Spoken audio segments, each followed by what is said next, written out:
Welcome.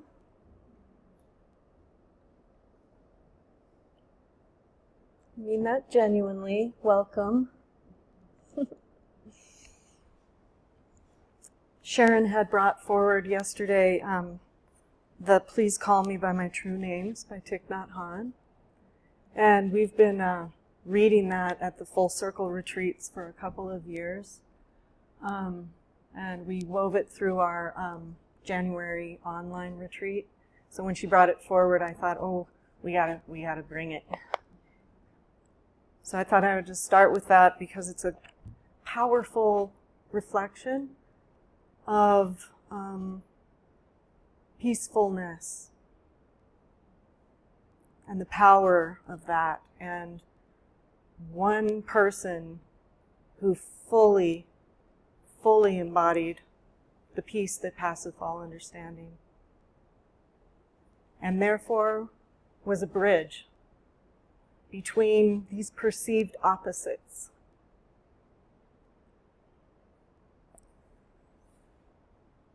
Please call me by my true names.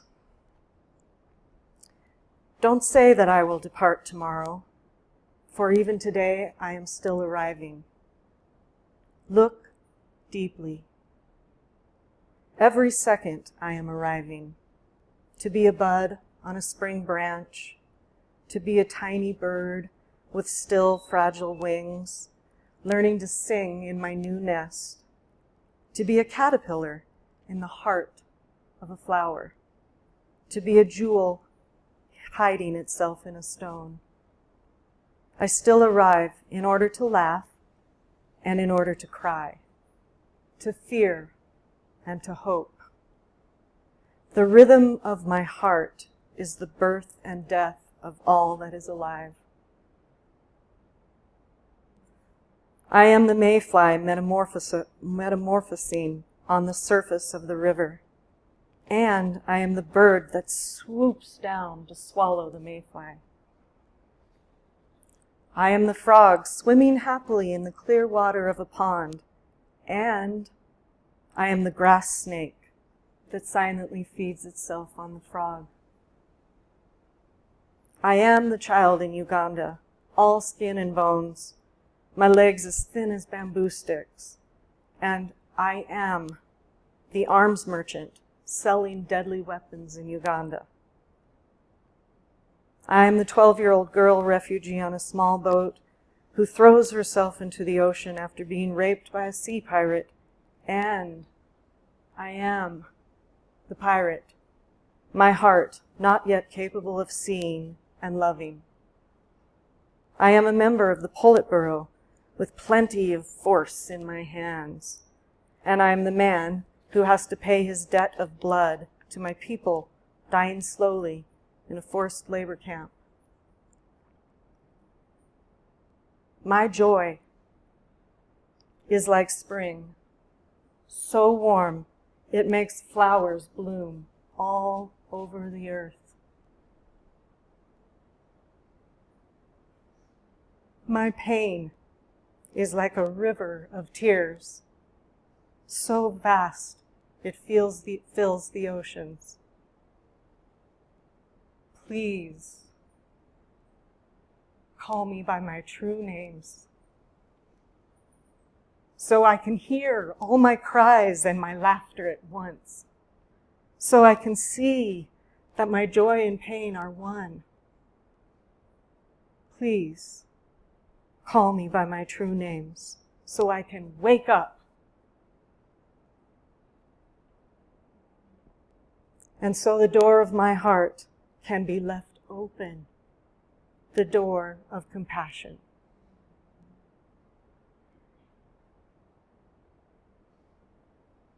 So what does it take to embody this? Dying slowly in a forced labor camp, and the next word is my joy. My joy is like spring, so warm, flowers bloom all over the earth. What does it take to be that bridge? that space of participative interactivity, connectivity that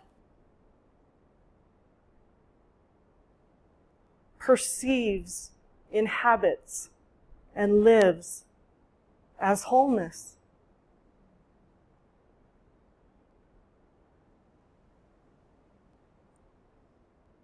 You know, we spend a lot of time attempting, I would say, in a noble way, a genuine way, a loving way, to open our hearts. We talk a lot about what closes our hearts, what opens our hearts. But I would like to suggest that that is a perception and only a perception.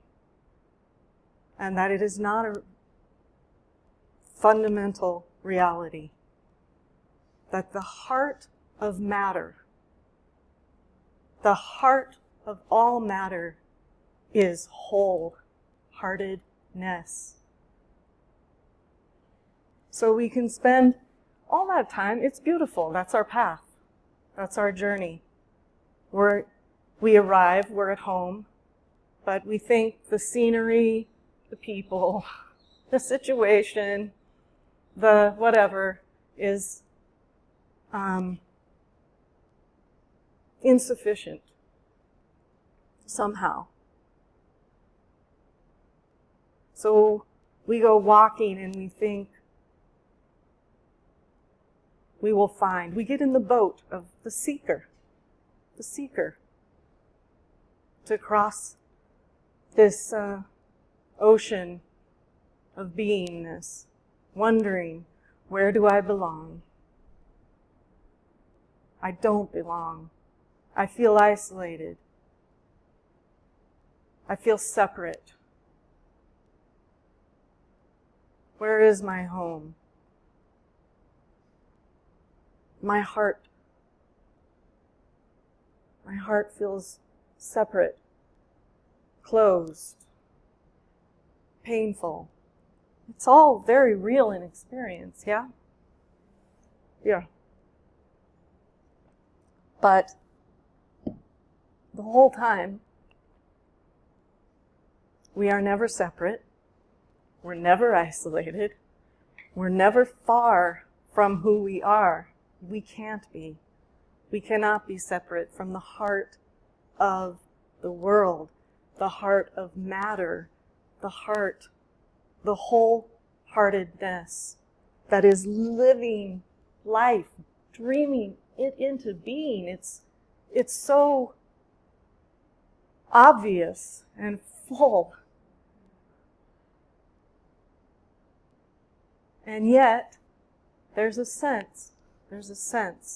How do I belong? Where do I belong? The one who struggles has a narrative of unbelongingness, and I have to somehow earn my way, achieve my way. A narrative of ownership and authorship, you know?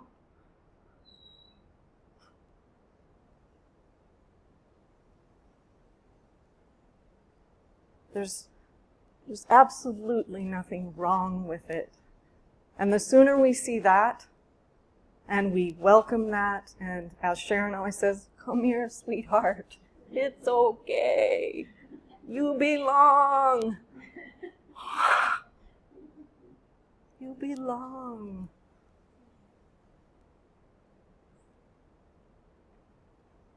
Wholeheartedness is. It simply is. It may not be consciously seen or felt, but it is. And the mediation of the narrative, the veil of the belief, is all that is ever separating us from the actual being of it.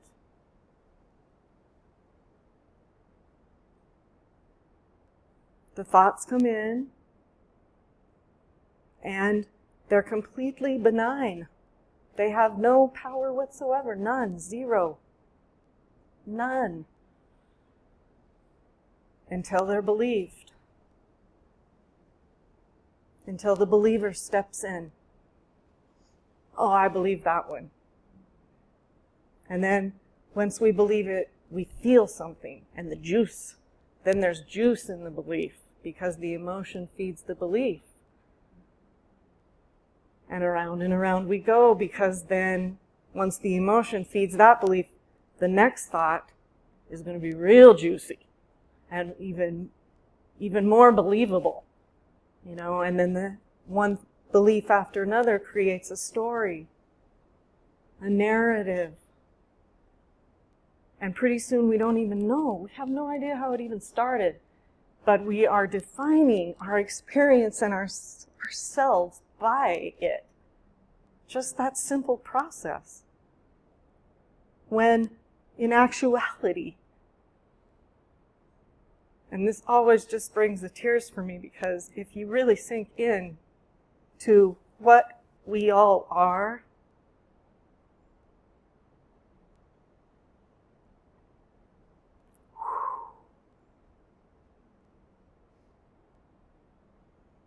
we are not that story. And the story needs to change. The story needs to change. Look at the world. The story has to change. The story of who we are. We are this. We are the wholeness. We are the fullness. We are the lovingness. Our true nature is being made conscious.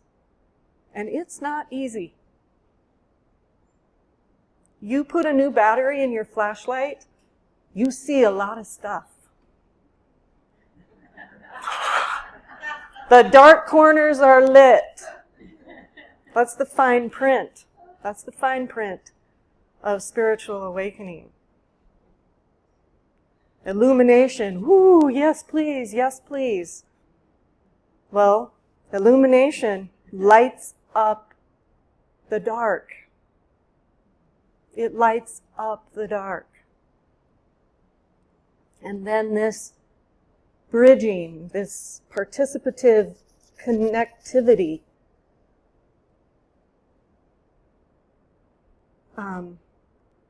sees itself everywhere, all the time, only here, always and already. Regardless of content, regardless of the current belief, it just gets less and less believable. The narrative becomes so unbelievable that it's not really, the attention isn't captivated anymore. Let's put it that way. The attention just isn't captivated by it. There's so much else to be captivated by than this silly little story. Like, what is this?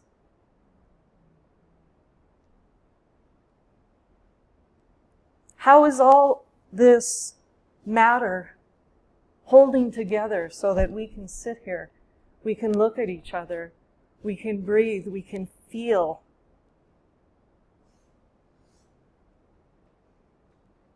This is a gift. A gift. This time is intense. This time is intense. The shadow is, a lot of people are waking up. A lot of people are waking up to true nature, whether it, at different phases of the journey and the unflowering. But it is pulling, it's like a vacuum. Nature abhors a vacuum. It's pulling the unconscious into consciousness. Don't you feel it? And that can be very intense. And there's a lot of ways and means to avoid what's going to happen. There's a lot of ways and means to avoid giving way to the great mystery, the great unknown, and just chucking it all in. And we all spend our time in our different modes of running, struggling, believing.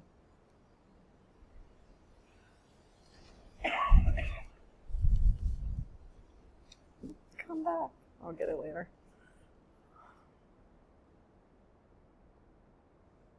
So,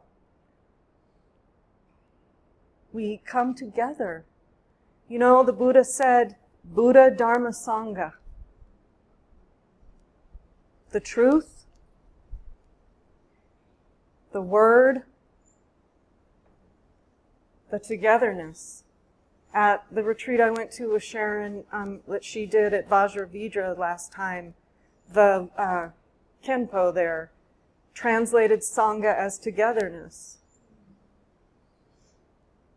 Togetherness. It's a refuge. It's a refuge. And as we do that, we are rewiring what togetherness means. It's a new archetypal. It's not the old way. Nothing is going to be the old way. The new archetypes are being born. You know, the sage on a stage, and they know everything, and maybe you'll know something, and, you know, all that stuff. There's no time. There's no time for that. There's no time for that. It's togetherness as our true nature, as our shared nature, and figuring that out on the go, guys, because there's not many examples of it. Thich Nhat Hanh is sort of famous for saying the next Buddha will be a Sangha, the Sangha of humanity. Humanity, human beingness, waking up, because we have the capacity, the God-given Dharma, to be consciously aware, for that to see itself. We have consciousness and awareness and attention. And therefore we have some responsibility, is the way I see it.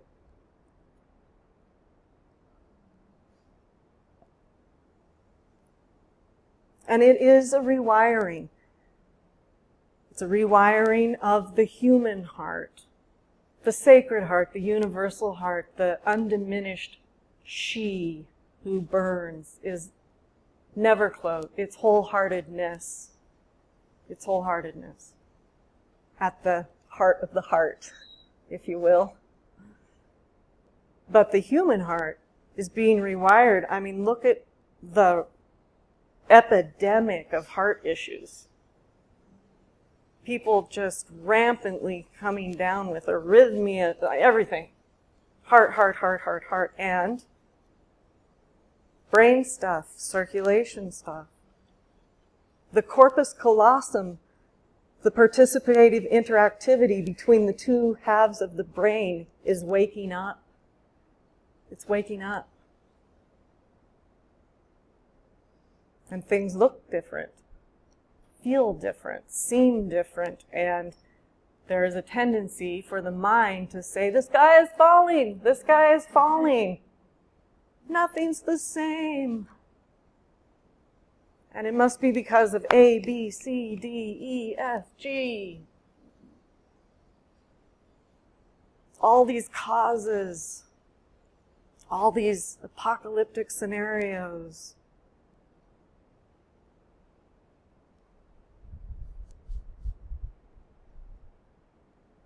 Anybody who's ever birthed something knows that the third stage of labor is facing one's death. Facing one's death. You know, I spent many years as a hospice nurse, and it was in the decade of my 20s and my early 30s. So I was, I was a young person. But I was just geared for death, which was strange for my mother, but not strange for me. I was just geared for death. I kept telling my mom, it's the one sure thing. It's the one sure thing. I'd be real excited about it. She's like, do you need counseling? What's happening? I was fascinated from it from the minute I had conscious selfhood, you might say. Like, how did I get here? Like, how did I just get here? And where did I come from? And where will I be going? The whole thing. It's real fascinating to me. But I really learned, it was an education of the heart those years. But the resistance to seeing the continuation of life and what we call death, and the inseparability, indivisibility of that, how they are the same. Like Adya says, front and back of a hand. It's totally a perceptual thing. The resistance to that is deep, deep, deep, deeply held in the conditioned psyche, the collective, the unwillingness and really inability to face that that's the one sure thing.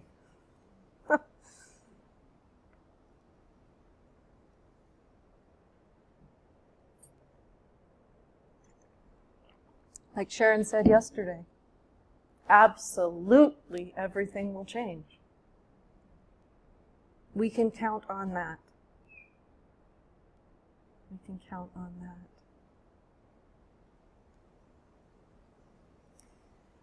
So I'm suggesting that rather than attempting through our beautiful paths and methods and all of that to open our hearts, we rather discover and realize wholeheartedness now. Now.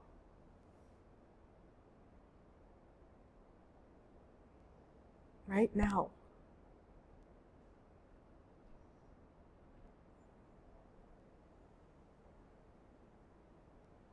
And then we're here for each other for the rock and roll show that comes from that realization.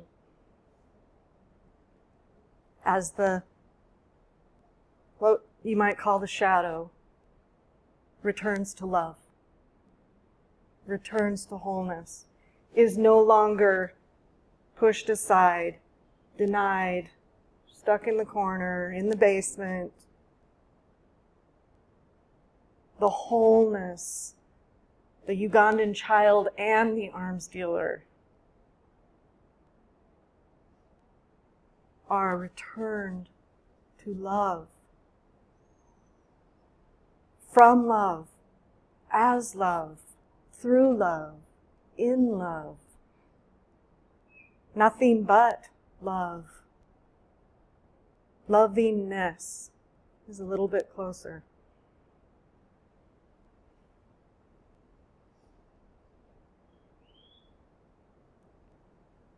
Because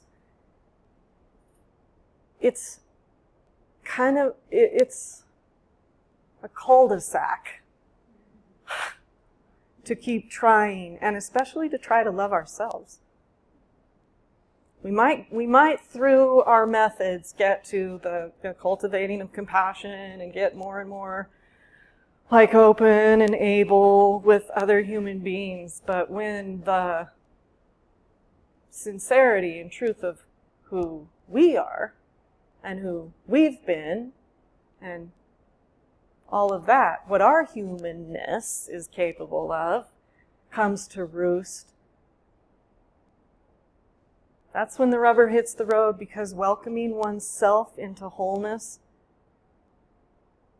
is the deathless death. It is. And we're collectively pretty frightened of it. There's a lot of resistance. It gets right down to it. And the narrative heats up to all kinds of like the core unworthiness, the core I'm not good enoughness, the core of it, the core of that process of believing, feeling, storytelling is separateness. And it doesn't feel good. And we become convinced through our life that we somehow put ourselves out here. We're culpable of this isolative, separate, not good enoughness. And so we, don't show me, don't show me. Or the see me, don't see me, see me, don't see me, see me, don't see me.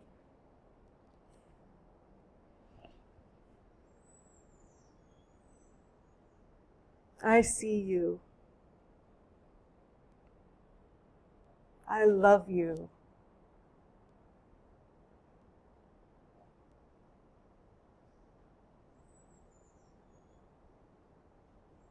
We are whole. Fundamentally, essentially, we are that and more. We are evolution as well. We are evolution of the material world. We're an evolutionary agent and channel and vessel of that, of a evolutionary love. Consciously together, consciously at home, consciously willing, devoted.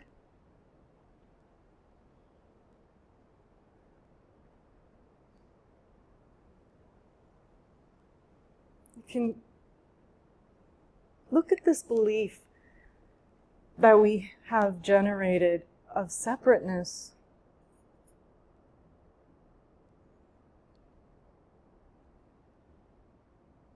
And that somehow we have to earn life when here we are.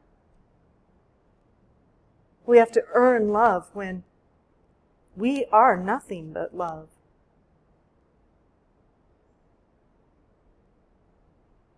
And then we start the whole game of comparison, compensation. It's all innocent. It's so innocent. It's so free of all of that stuff that the mind wants to say about it. Woulda, shoulda, coulda, nada. It's completely liberated of that. Its nature is indivisibility. There is no division. There's no division. There's none. We get to play and dance as this perceived other. It's fun. But there's no division.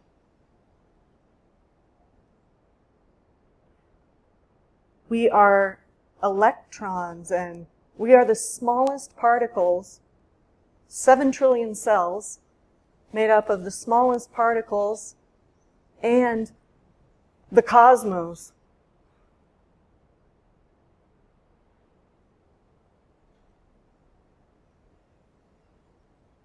We really have a tendency to narrow ourselves and limit ourselves into something, so small. when in actuality, in fundamental, essentially, the potential, we are potentiality. We are possibility.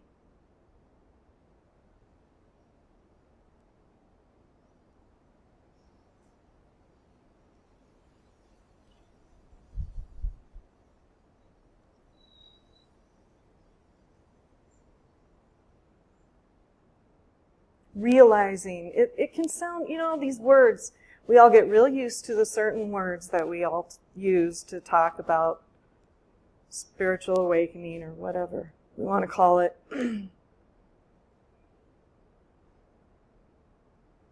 We have to remember that they are limited as well. And to continue to question, be still. Audience 3 tenets.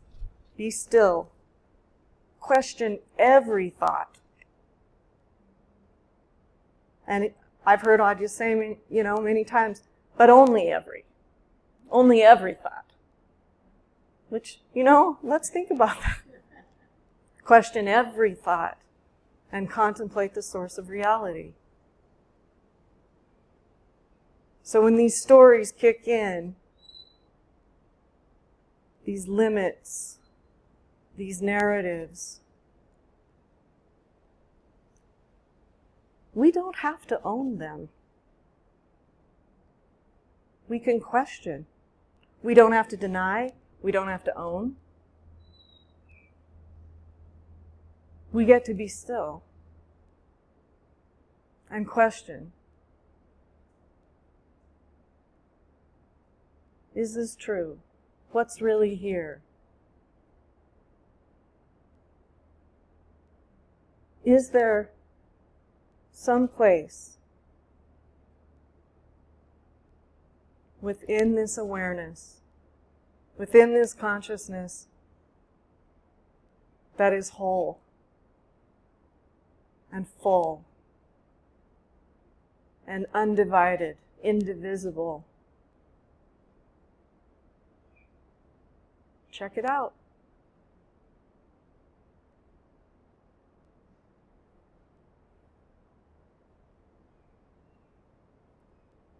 Because in that denial or owning, we're limited. We're limited. Because possibility and potentiality is born from, you might say, arises from timelessness, limitlessness, wholeheartedness, which is always, already, right here, right now, as us. But the stillness is key. It's key. The listeningness, you might say. And everyone will have their flavor. For me, it's like the beloved. Listening to a beloved friend or just the beloved. Availability. Responsive immediacy. Response ability, which is a really different word than responsibility, but the ability to respond wholly and authentically so that you're not walking away going, oh. And if you do walk away and go, oh, guess what? Next moment, best moment. Thank you. I love you. I'm sorry. Please forgive me. Best moment, next moment. There's no shame. There's no having to earn your way back. You can do that. We can all do that if we want to. but I'm suggesting we don't have the time to do that right now. I mean, I could be wrong, but do you feel it? Like the Creator, giddy up, giddy up. I was born on a ranch. Sorry.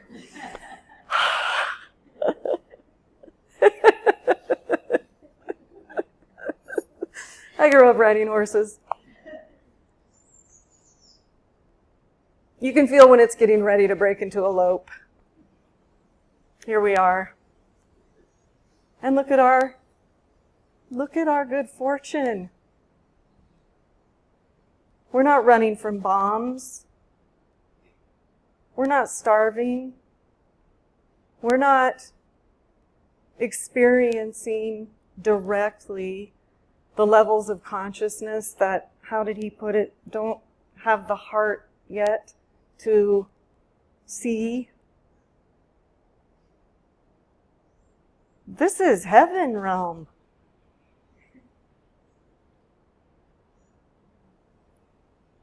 Enjoy. Because the enjoyment, the inhabiting, conscious inhabiting of the uncaused joy, discovering it right here, like not reading about, not getting a PhD on honey, but eating honey. Eating it. Eating it. We can think about it. We can talk about it. We can tell stories about it. It's fun. It's human beingness is very entertaining. I mean, let's face it. This is the now possibility, potentiality, opportunity to be. Be as is, as the true nature. Inhabit it.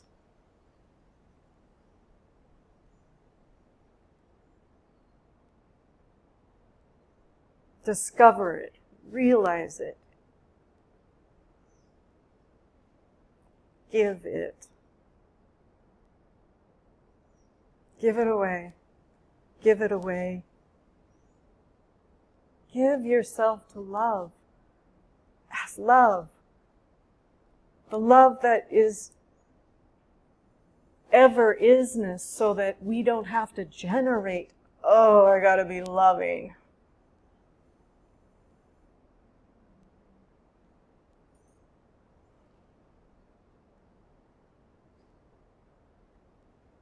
Let it flow, baby.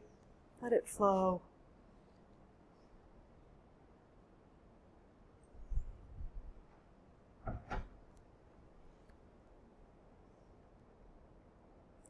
What are we doing?